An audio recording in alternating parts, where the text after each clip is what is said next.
From the St. Francis Yacht Club in San Francisco, this is the Wednesday Yachting Luncheon, hosted by Ron Young.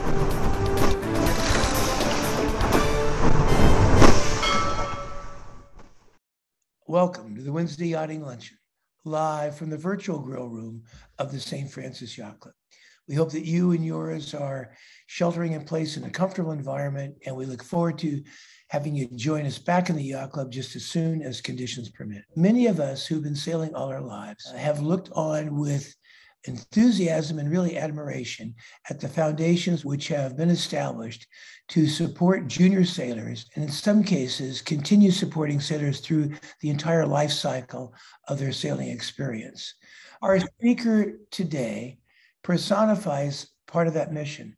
I remember first seeing Pam when she was a young junior sailor at the San Francisco Yacht Club. She went on to win a bronze medal in the Barcelona Olympics and has continued in sailing leadership at both the St. Francis and San Francisco Yacht Clubs. She's here today to speak to us as the president of the St. Francis Sailing Foundation. Pam, welcome to the Wednesday Yachting Luncheon. Thank you, Ron. That was such a nice introduction. I'm really happy to be here. Give us an update on the St. Francis Sailing Foundation. Well, things have been moving along even during the shelter in place. I'm lucky to be surrounded by an incredible group of people. They're not just committee members, they're also actively engaged in the sport. They're fun to work with, and they make me a better leader. What's going on with the foundation right now? We've still been meeting during the shelter in place. We focused on estate giving, and we focused on the Olympic team and supporting them. With the extension of the games from 2020 till 2021, it was almost 18 additional months. The athletes, I should say, didn't prepare for that. So we really committed and budgeted to help them more so than any other foundation in the United States, so that they could keep training at the level that they needed to, so they could be as prepared for Tokyo as any other country. So we're really proud of that. And I'm really proud of the commitment that the foundation made. We're really lucky that we feel really connected to our athletes. We're not just a bank, we also mentor them, and we help them be more professional, and we really connect with them. And that's something that I think that I encouraged our board members to do during my tenure as president, my 3-year run. So I'm really proud of that, and I know that will continue. Show us some of the young people that you're supporting, because you're unique in that you actually take completely novice junior sailors and you continue through the sailing life cycle of the sailors all the way through to, and in fact, supporting candidates which, no surprise, sometimes become Olympians themselves, such as you are. So this is a really fun photo of kids from the Alameda Community Sailing Center. We support the Alameda Community Sailing Center, and we support the Treasure Island Sailing Center, and some others call it the Sea, which is over in Sausalito. But I love this photo because the community sailing centers really get kids out on the water that might not otherwise have the opportunity. Their parents don't sail, their parents don't belong to yacht clubs, and these kids have so much fun. And they're starting out in the sport, and the dream is that if they continue to get the support from their sailing centers, that a lot of them go on into high school sailing, and a lot of them then go on into college sailing, and we're hoping that they stay with the sport and become lifelong sailors, and maybe down the road, Olympians and world champions. So this is just sort of emblematic of something that we all are really invested in at the foundation. Pam, what age are the kids in these kind of sailing centers that you support? They're middle school age. They're 4th, 5th, 6th, 7th, and 8th grade. Many of them are in the 5th grade, and they come to Treasure Island. They come to the Alameda Community Sailing Center, and then they come for an after-school program, and then they get hooked, and then they will come back and do the summer camps. And I think 80% of the kids at these sailing centers are on scholarships. So it's really worthwhile. And we love seeing these kids getting out and enjoying the water, participating in the STEM classes, learning about the ecology of the bay, marine history. I went sailing a couple years ago with Hank Easom out on his boat. We were on Yucca, and we took a bunch of kids from Treasure Island out on the bay and just did a whole beautiful bay tour. Went under the bridge, went, down by Aquatic Park, behind Alcatraz. And then on the way back, we put the boat away, and Hank said, why don't you take these kids before you put them on the ferry, take them over to the Matthew Turner. And a couple of the kids were going to go into the trades after high school, and they really got turned on, and they really were excited about seeing this beautiful replica of an old ship being built. And that I could tell that they just knew there were lots of other things for them to do with their career paths. And those little moments in my life when I can light a candle bring me so much joy. And I know I'm at where I'm supposed to be in my life right now, giving back in this capacity. It's very rewarding. Lots of people don't think about the fact that you learn all about physics when sailing without opening a physics book. You learn all about trigonometry without opening a textbook when you're sailing. You learn all about geometry without opening a book. And you learn it at a young age. And so then you keep doing it over and over again, and you just sort of developmentally progress and learn more as you develop more as a student. And it's really quite clever how these STEM programs are put together through the community sailing centers. How many sailing centers does the St. Francis Sailing Foundation support? Off the top of my head, I would say probably half a dozen. Okay. Annually, for sure, 3, but then we do receive grant requests from smaller. We're committed to the Bay Area and sailing centers and sailing programs in the Bay Area, so we give to those if if they're fitting into our budget cycle and our mission statement. Help us understand the size of these. The Alameda Sailing Center, how many kids might be in that? I think there are about 200 over the course of the year. And then Treasure Island gets about 1,300 fourth graders coming in during the school year. And I've helped out with that program, and I really like it. We divide the kids up into 4 groups, and an instructor will take them out on a J24, and we sail them around the harbor. And then they have this amazing science and STEM teacher, and she teaches them about the history of the bay ecology, the penguins, the seals, all of that stuff. And then they do little experiments with fans, and they build boats out of sails and straws and tape. And it's really interesting to see how creative the kids are. Kids that have never sailed before, it's really interesting to see the kind of boats that they build. And then a lot of them, have never been on the water. A lot of them have never been in a boat or even on the ferry. So all of a sudden they get to go out on the bay or out in Little Clipper Cove and dip their hand in the water and see a seal and see a penguin, and they just have a blast. And so many of them come back for the summertime, and that's all thanks to Carissa Harris and her vision. She started that program over there, and she's been at it for more than 20 years. We all have her to thank. She's an incredible person. So as kids develop, what's the next level up of sailing skill that your foundation supports? A lot of these kids will go into the Siebel Sailors program, which is something that Tom and Stacy Siebel have supported through US Sailing, and they have they're in partnership with a lot of community sailing centers all over the country. But typically the kids from Treasure Island, after Siebel Sailors, then they might go into high school sailing. And then we see a lot of them at the St. Francis Yacht Club. We have a very diverse and, it's a huge on-ramp for kids that are new to the sport, something that I know the club membership is really proud of, and the club leadership. And a lot of those kids will, they won't go to maybe the big sailing schools, but they'll go to a school that offers sailing as a club sport, and then it just enriches their college experience. A lot of them end up racing on the bay if they move back to the Bay Area. Some of them try Olympic campaigns, but I mean, just if you can take a child from a community sailing center and then get them into high school sailing and then collegiate sailing, that's such a win.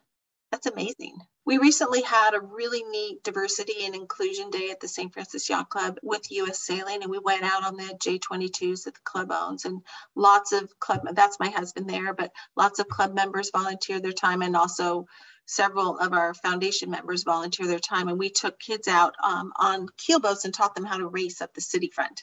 And that was really fun because they know how to sail on the J24.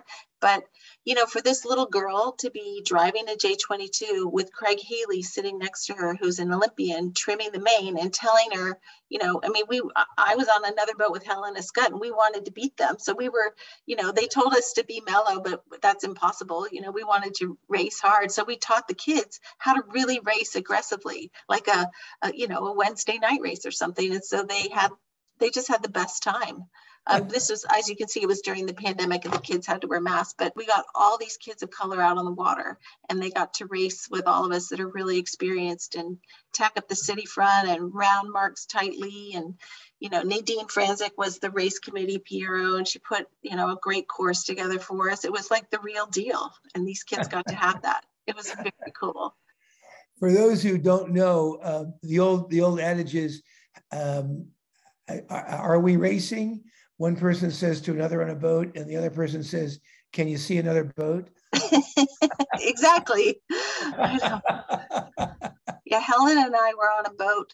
Helena Scott, who's a 2016 Olympian, we were on a boat together, and we're sailing around before the start with these two, you know, great kids. And then all of a sudden, you know, the 3-minute gun goes off and we just switch gears and wow, this feels really different. And, you know, we said, no, you know, we were very aggressive. We wanted to win.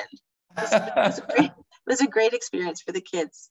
And it was great to do something like that with U.S. Sailing. Rich Jepson's the president now, and I know diversity and inclusion is near and dear to his heart. What's the total number of kids overall that are supported by the St. Francis Sailing Foundation on an annual basis? That would be hard to say because, you know, we give a lot of money. You know, we give $50,000 a year to Treasure Island Sailing Center. And so that impacts, you know, 1,300 kids. We're not the only foundation that gives the money. And then with our Olympians this year, we supported 8 of them. And then we give a lot, 65% of the money that we grant out goes to local kids that are campaigning in the laser or, you know, from the St. Francis Yacht Club sailing in the 29er or the 420s or something like that. So I don't know, Ron, I mean, we get, you know, Tor Spence and all these great kids that are just so talented. I would say over 100 sailors a year.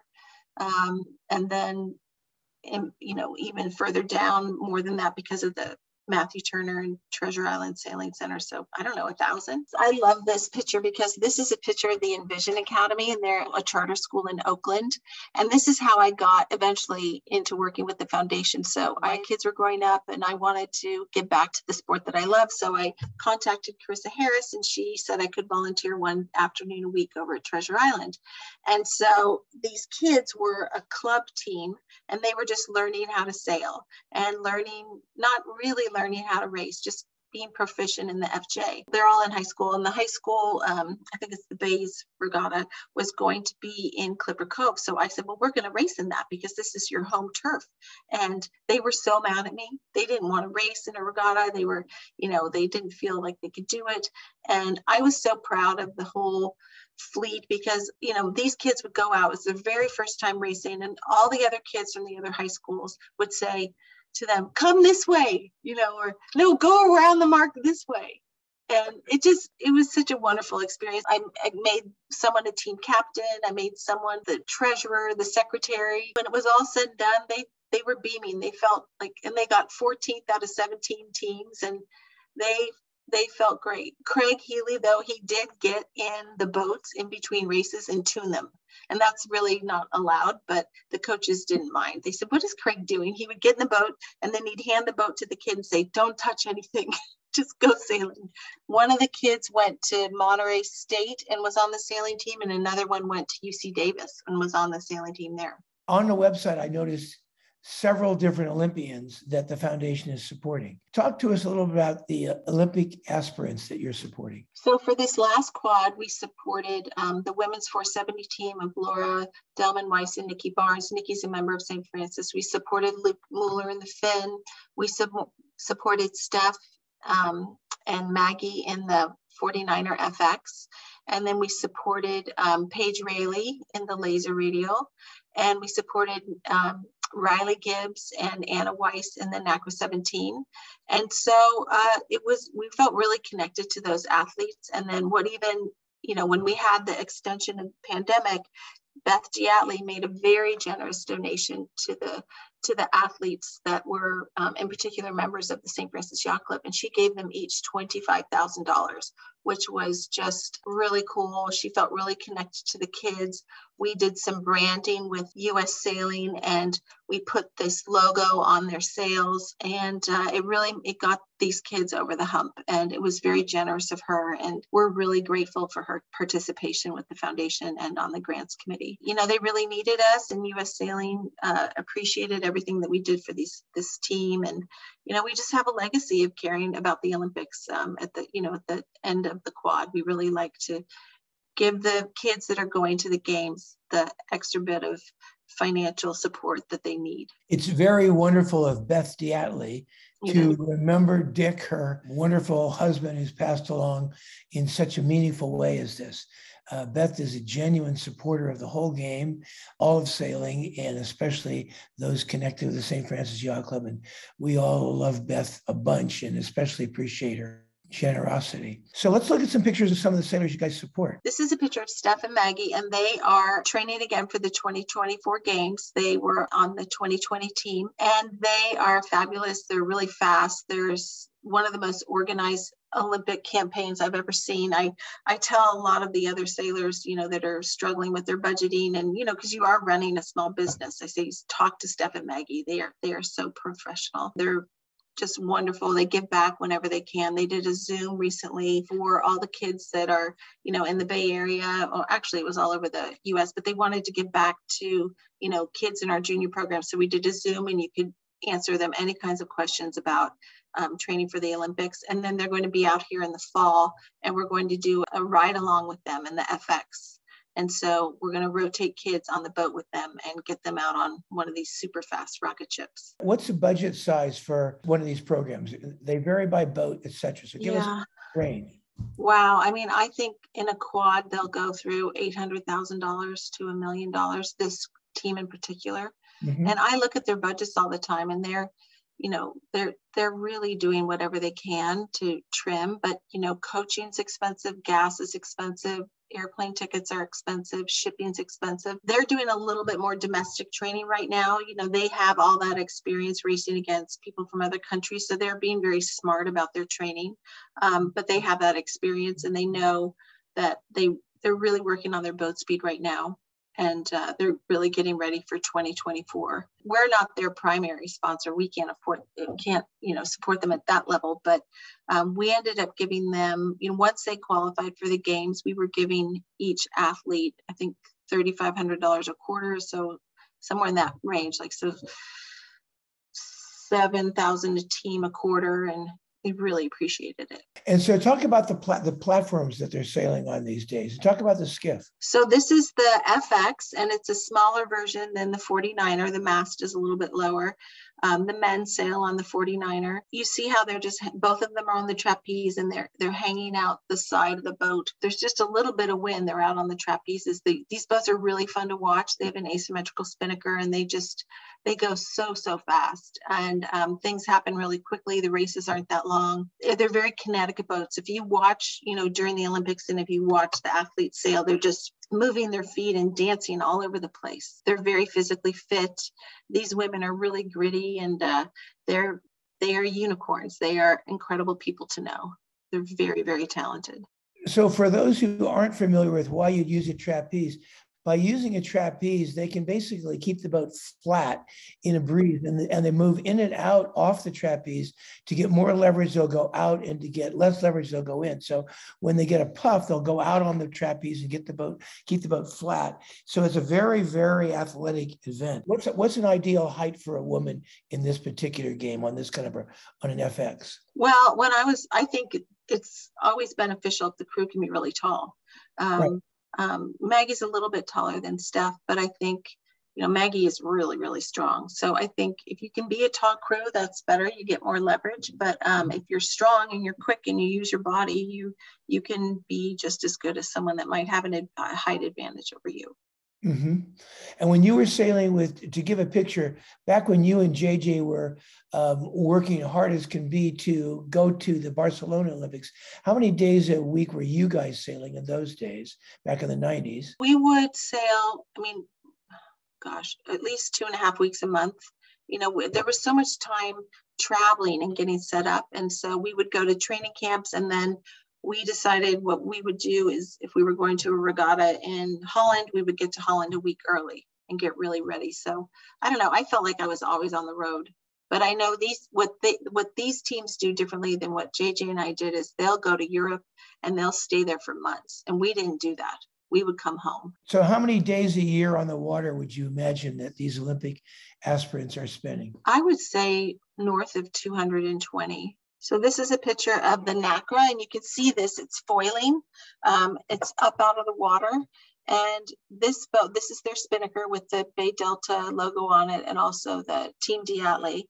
And I believe this was taken in Japan. But these boats, I hope you get to watch them next time at the French Olympics, but these just fly like little bugs all over the water. And the boats now are so athletic. And this is a co-ed boat. Timing is everything. They're moving their bodies around constantly. It's very, very dynamic. And you want the boats to be much like the Sail GP boats or the America's Cup boats of the past. You want them to be flying at all times. So keeping the hulls out of the water is the name of the game. How many countries think they'll go to in a year? Probably 8 or 10. They're in Europe a lot, and then now they're racing in Oman, and they go, you have to sort of go to different continents in an Olympic cycle. So you have to spend some time in Oceania, and you have to spend some time in Europe. And the way out of fairness, so it's the regattas are distributed equally all across the globe. But the logistics and moving these hulls around and making sure everything when you get there isn't damaged, and that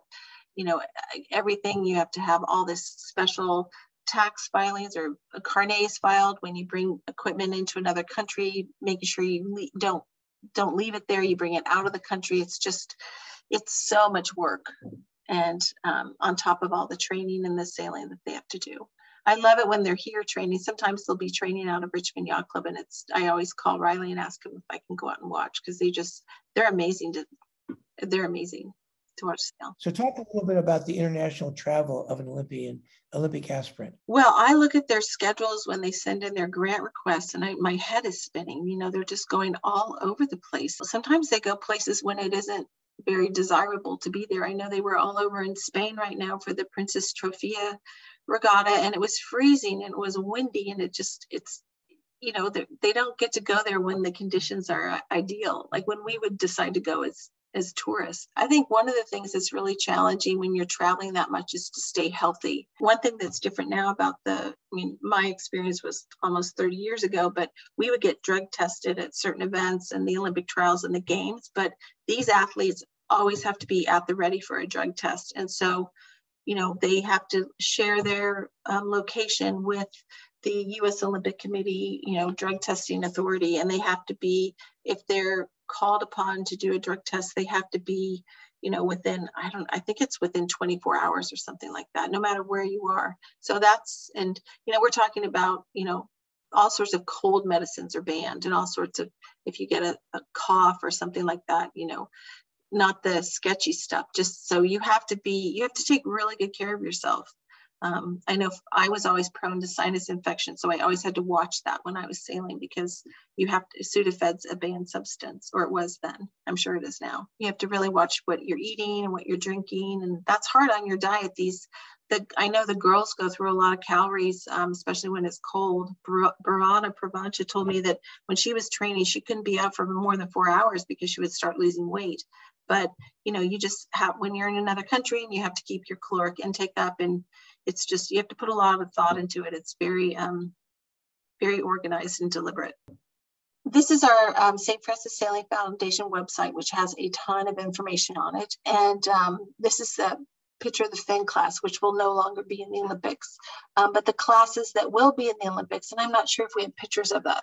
This is our rising golden girl. She is our golden girl. She's a 3-time Yachtswoman of the Year, Daniela Moreau. She is a rock star in the kiting class, and she's training for the 2024 games. We are so proud of her, and she's just such a lovely person and such an amazing athlete. And if you see her at the club or out on Chrissy Field, and you just go up to her, she's as friendly as can be. She if you ask her how many days are left until the 2024 Olympics, she can tell you exactly how many days. She has the countdown on her phone. She's a local girl, and we're really proud of her. And she is on the path for being successful at the 2024 games. She's not taking it for granted. She knows that she's got people nipping at her heels, and she's a real pro about how she's approaching her training, and we're very proud of her. Betsy Allison, 5-time Rolex Yachtswoman of the Year.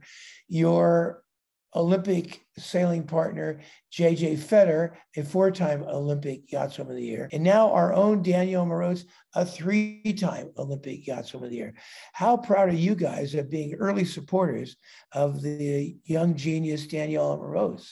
Oh, we're so proud of her. She's just a lovely person and an incredible athlete. And this picture of her with a smile on her face, that's Daniela. And she's just is a fierce competitor, but she also is just a well-rounded, incredible person. And I've had the pleasure of getting to know her, and I mentor her a little bit, not on kiting obviously, but just on pacing yourself and the work-life balance of a sailor, because it's very draining, and those things don't really change. So we're really proud of her. I know the Heinekens are very connected to Daniela, and they're very proud of her as well. And they've been great mentors and supporters of her. So talk about the events in the 2024 Sailing Games. The games are going to be 50-50 men and women, I think, pretty much.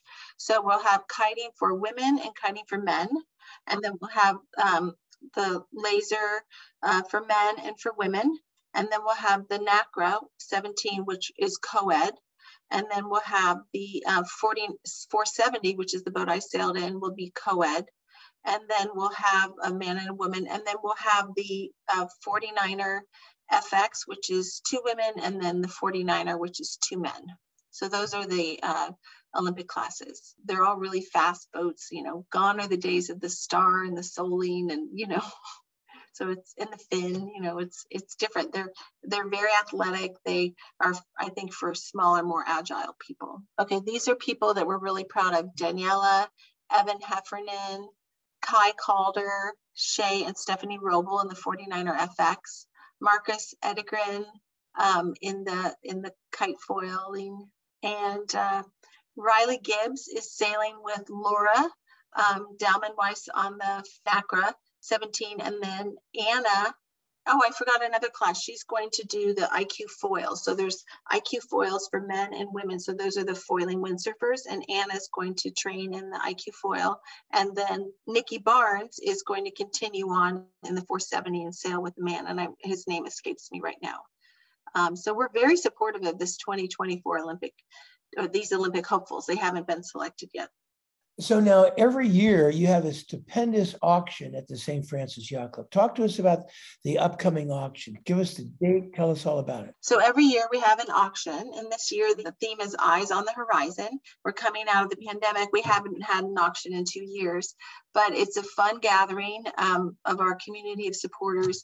We have this year we have about 7 live auction items and 24 really cool silent auction items. We count on everyone to come and support our auction, because each year our grant giving is based on the amount of revenue we raise at our auction, and then also the interest we earn from our investments. So the foundation has a really solid endowment, but we will never outspend our interest accrued and earned each year. So we do count on being, a public fundraising entity, of having an outreach program and having our auction. And so we spend every penny that we raise during the auction on the St. Francis Yacht Club Junior program and supporting community sailing centers in the Bay Area, and then our Olympic aspirants, nationally. And then we use the funds from the auction and our investment income to give back. So it's a really fun night, and it's a celebration of the accomplishments for the past year. What do you usually raise in an auction? We typically raise about $220,000, which is really exciting. We're budgeting for less than that this year. People are still a little shy about going to large gatherings, but we have some great items. I'm really excited about the generosity of the board of directors at the St. Francis. They gave us some really cool experiences. It's a fun night, and we put together a great slideshow, and you get to meet everyone that we're supporting, and get a, first peek at who's going to be at the games in 2024. So it's very uplifting. It's definitely a feel-good night. It's one of the most fun nights in the annual St. Francis Yacht Club calendar. The St. Francis Sailing Foundation auction is really a fun, boisterous, beautiful evening, and it's for such a good cause. Anybody who has gone to it, will rave about it, because it really is a fun event, and you're doing it for such a good cause. You're getting lots of young people, from first-time sailors to Olympic aspirants, on the water, and your foundation is quite unique in that you support such a broad range of sailors. So you're doing a lot of good in completely different arenas, which is unique and wonderful and valuable. It's really rewarding. I've really enjoyed being president. It's a lot of work, but I've really enjoyed it. Nothing's easy, right? Nothing's simple, but it's been, I can see the impact that we've made as a group. And how big is your board? I think we have 20 on it right now. We can have 30. I think we have 12 directors and then more advisors than that. And the board is a 501c3, which means that any contribution anyone makes to the St. Francis Sailing Foundation is largely tax deductible. So I encourage everybody to follow the generosity of other members and basically support the auction. This year's auction will be on October 13th, 2022. Pam, how terrific to show us the great work that you guys are doing at the St. Francis Sailing Foundation. And thanks so much for being a guest of the Wednesday Yachting Luncheon. Thank you, Ron. It's my pleasure. Thanks for all that you do. And with that, we adjourn the Wednesday Yachting Luncheon.